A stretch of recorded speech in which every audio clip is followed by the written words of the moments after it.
Hi friends, I am Narendra Kumar and now we will be discussing what exactly is Delta Lake. We will understand what is so special about Delta Lake that it has become the heart of data analytics and storage. We will start by getting an overview of Delta Lake. Then we will go through what all features it is providing which makes it special. And then we will have a hands-on demo with in-depth detail about each and every feature. So let's get started. So Delta Lake, it is a storage layer built on top of Parquet. Before Delta Lake was there, Parquet was very famous. It is very famous still because Delta Lake, it still uses the Parquet format for the storage. And why it was introduced was because Parquet, it solved the problem of storing the data very efficiently and retrieving the data very efficiently, like only fetching required columns from the entire data. But later on, when the need arose that we had to do transactions on the data, like if the data is stored, if we want to update only some of the records or delete some of the records, that is where Parquet had the problem. Before Delta Lake was introduced, if we update or delete anything, it would read entire folder or complete data. It will make those changes and then it will write the entire folder again. That's how it used to work. But Delta Lake, it did something significant improvement there using the transaction logs, which we will deep dive further. But this was the main point which was solved by the Delta Lake. And another feature it is that it is open source, so it is open to everybody to use it. Everyone is using it, and it was first time released in 2019 by Databricks. So Databricks only they released Spark, and then they also put good contribution in Parquet, and later on they only invented Delta Lake to solve the transaction problem. And it also adds the good reliability and performance is the key. It is very performant and it has advanced metadata management capabilities that we will deep dive more. But this is at a high level what Delta Lake is. And Delta Lake, it is different from Data Lake. Data Lake means like storing huge amount of data in a well structured manner in a very like distributed cloud storage. That is Data Lake.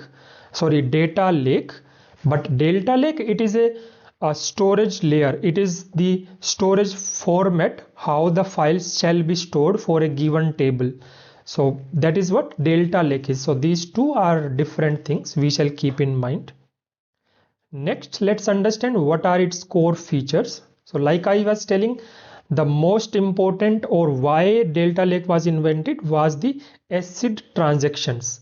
So what ACID transaction mean is ACID, it has this full form atomicity. It means like whenever we are writing huge volume of data, either everything shall be written or the process shall fail. There shall not be any partial load in case of failure. That is atomicity. Consistency means like before writing we have some valid state of our database or table. After writing there is another valid state. So both the states are valid, and whenever let's say somebody is using the data parallelly, so they shall be able to read the previous version. As soon as the writing is complete, they will be able to write the next state. So the states are consistent. There is no problem or corruption in terms of data. Then comes the isolation. So let's say there are different processes are writing to the same table. So then the separate operations shall be handled separately and independent of each other. It is not like one process is updating something and second is interfering with that. So in case of Delta Lake, if two processes update the same file, then the process fails because it is safer that way. And if they keep writing different files, so in that case it is successful and two are maintained separately. We will understand this more when we will go to the demo part. And then there is durability. So once we write it, it has to be permanently stored. Even if there is power outage or we shut down our code or whatever, the data shall be keep stored. This is a normal like a normal feature of any format. So durability is there. But This ACID transaction, it is very important when we are doing like update and delete operations. That was the core feature which was supported.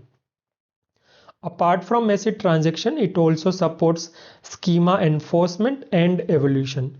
So let's say we have some specific column name and data type of our table, and we bring in more data. If that does not match with the target schema, by default it will fail. That is called as schema enforcement. And then there is schema evolution also, wherein any column, if it is deleted from the new data or if it is added, that how it can be handled automatically, that is called as schema evolution. So this part we will understand how exactly it works in Delta Lake during the demo part. And then there is time travel. So whatever operation we are performing in Delta Lake, it keep a entire history like a ledger, and we can see the complete history, what is going on across each and every option. We can even switch to any previous older version of the table. This also we will see in the demo. Then it has optimized metadata management. So whatever metadata it is storing about the files which contains the data, there it is very much optimized, and it is very performance efficient due to the same, like it very quickly it is able to return only the required data. And it is a unified format which supports both batch and stream processing. So this is again a really good feature. And it supports upserts, deletes, and other complex operations like I was telling about. Like upsert, it means like updates and inserts, then deletes and other.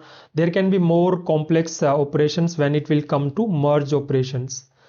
So these are like all the feature, along with the compatibility of various storage systems. So because it is so much efficient, everybody is adopting it, and the Delta format, it can be stored anywhere, like in Azure Data Lake storage, in our local storage, local laptop system or file system, in S3, in GCP, everywhere it can be stored, and it is very scalable when it comes to huge amount of data.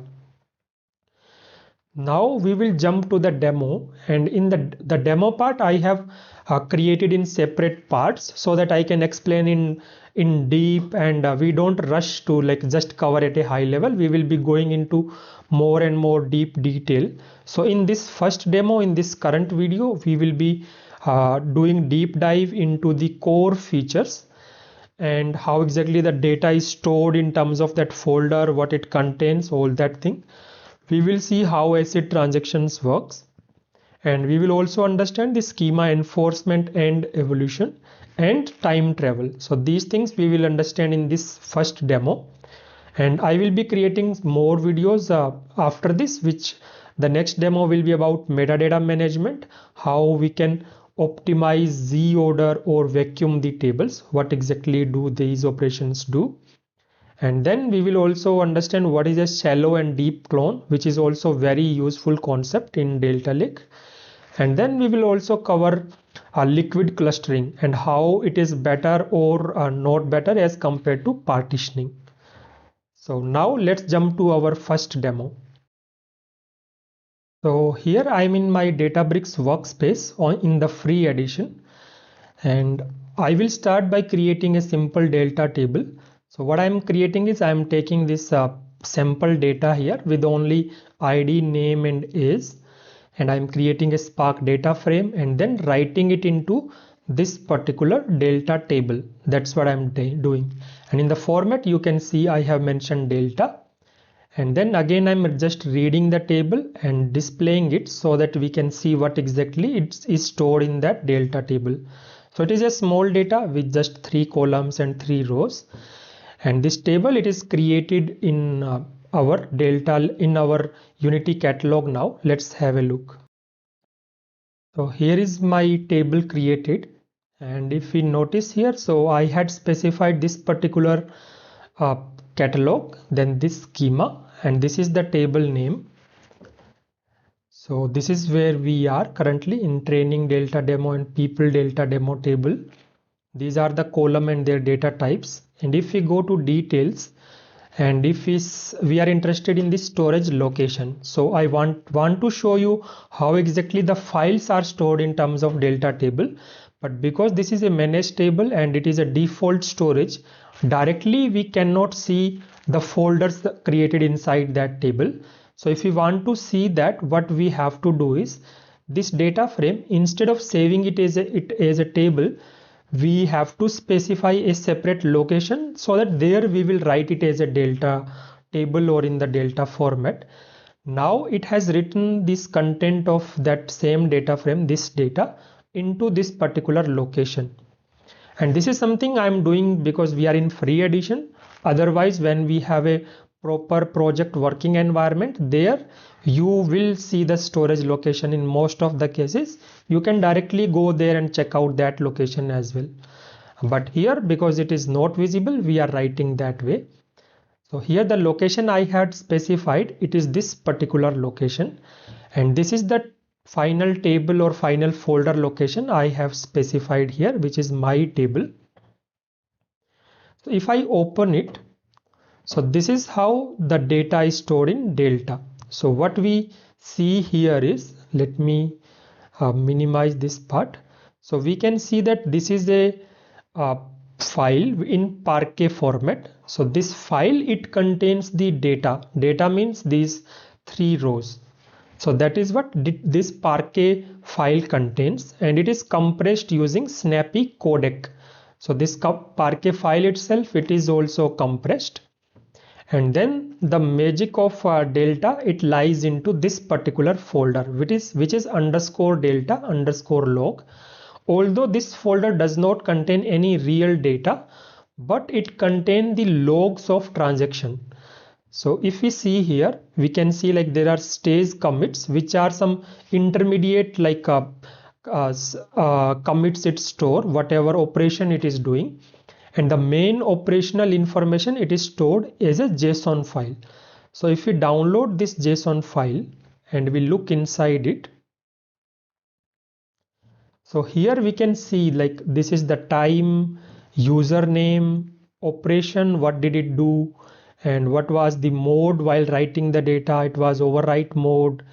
Partition by information is there, notebook ID is there. So there is so much information, and this information is the main thing it stores, and that is how it is able to retrieve the things later on. And here you can see that it has added this path, means this file which contains the data, and its size, its modification time. So this is just some of the quick information. Even the statistics it is storing for that particular file, like it stores 3 records, what is the minimum value, what is the maximum value of columns, like that. So that is how like it is kind of a transaction log it create. So this CRC file, it is kind of a checksum file for this JSON file. It is just to make sure that this JSON, it is not corrupted. So this is how the delta underscore log works. Now let's try something. Let's overwrite this data again.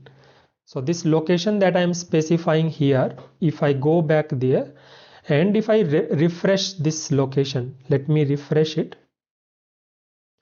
Now we can see that it has 2 Parquet files of the same size.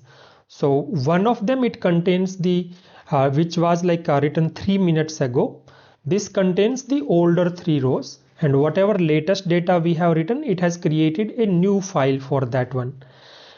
So even though if it is connecting these, even though it is storing these 2 files, but if we go ahead and query this location, let me read it.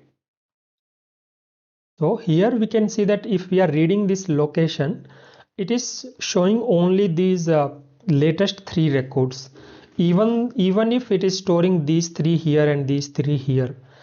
And how it is doing that? It is inside these transaction logs. So now we can see that it has 2 transaction logs. So one which was created for our previous load, one which is created for our latest load. So now in this JSON, again it has created more logs. So if we look at this thing, And if you look inside it, so it has mentioned that add this new Parquet file and remove this old Parquet file. So what it means is, whenever we will query the data, overall data as a delta format, first it will understand these transaction logs, and it will know that this file, it has been like marked as removed. So that is when it will not read this file. It will only read this file and show the data to us. So that is the importance of these transaction log. It is just one example I showed you how important these can be. But again, if later on when it will be used to retrieve the data, that is when the statistics also play a very important role, because for every file it knows what is the minimum and maximum value available inside the file. So that time also it will be able to figure out whether to read that real Parquet file or not. So that way it performs so many uh, optimizations, and internally it is able to do so many things. And in later phases, let's say if somebody decide to delete one record or something, and if there are so many files, so what it will do is, only one file it will create new, old file it will mark as removed, new file as added, and that is how it will just use rest of the files as it is. It will not have to rewrite entire data. So this is how these delta logs, these play a vital role when it comes to storing the data efficiently and retrieving the same. And whatever content I showed here in the JSON, every time we don't need to come to this and understand it. It is just for knowledge sharing. I was explaining it here. But in terms of delta format, it provides a different way to showcase all these details. So let's say this, if this data it is available as a table like we were doing here. So in that case, let me write it 2 times more, so that more internally it is able to create more transactions there. After doing it, if we go to that particular table in Unity catalog, here is the table which is created, and for each table if I go to the sample data, we will be able to check out that same 3 records here. Yes, here we can see. And then if we go to history tab, this is like the same data which will be available to us. So whatever is the content of those JSON file in those transaction logs, so that is available in a good format in this UI. And as we can see, because I had done the overwrite operation 3 times, it has created 3 versions of the tables, and with the timestamp, the user ID name, what operation was done, what were the parameters for that particular operation when it was done, what was the notebook used, the cluster used, the read version, and many more information.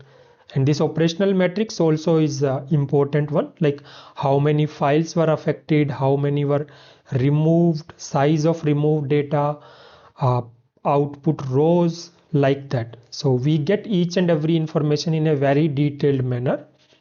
And this is how Databricks it is showing. But let's say if you are working outside of Databricks, or anyway, there is a core feature of Delta Lake, that this same information it is available using this describe history command. So if we run this particular command, we can see the same information using command line as well. So we can see the same data that I showed here. It is available here as a table. Now let's understand how the schema evolution works. So now let me create another sample data frame, and this time instead of ID, name, and this age column I am not using now, and I am using country column. This is just a sample data frame. If this data frame I try to write it into the table, let's say I just want to append this data into the same table. So now as you noticed, there is one column which is deleted and one column is additional. So by default it will say that a schema mismatch has been detected. so it is not able to write that data. So this is called as schema enforcement, because it is enforcing that schema by default, and it itself is saying like use this operation if we want to merge the schema. So if we want to just add the new column automatically and handle the deleted column also, we have this option called as merge schema that we use. If we use this operation and we write the data, now it will be successful and the columns are also handled automatically. So here we can see that this is our old data, and the new column which is added, it has automatically populated as null. And this is the new data that we are writing here, this ID 7, 8 and 9. And for these IDs, it is the deleted column, it is automatically be put up as null, and new column it has been populated. So this automatically adding and deleting of columns, this is called as a schema evolution, where we use this option. So now if we do describe history again, we will notice that there is one more operation created this time. This time it is not a replace, it is a write operation, because we use the append mode. So that way it keep appending the history. Now how can we use this history? So let's understand that. So there are two options to get the data from previous version of the table. So let's say here we have these versions 0, 1, 2 and 3. Let's say I want to see how the data looked like before we did this final operation. So I want to access, let's say, this version 2. So this is how it works, like select star from the table, the same thing, with additional thing as version as of 2, so that it will read the second version of the data. So now even though the final table it contains these 6 rows, because we are querying the previous version of data, here it is showing 3 rows which were available in that previous version. So that is how we can query the previous version of data. And there is one more way to query the older version of data, that is using this timestamp as well. So let's say here it is 13 23 13 and here it is 13 26. So instead of version as of, if we specify timestamp as of, so that way we can query it in terms of timestamp as well. So at this timestamp, what was the version of data that was available, that is what it will show here. So we can see the same data.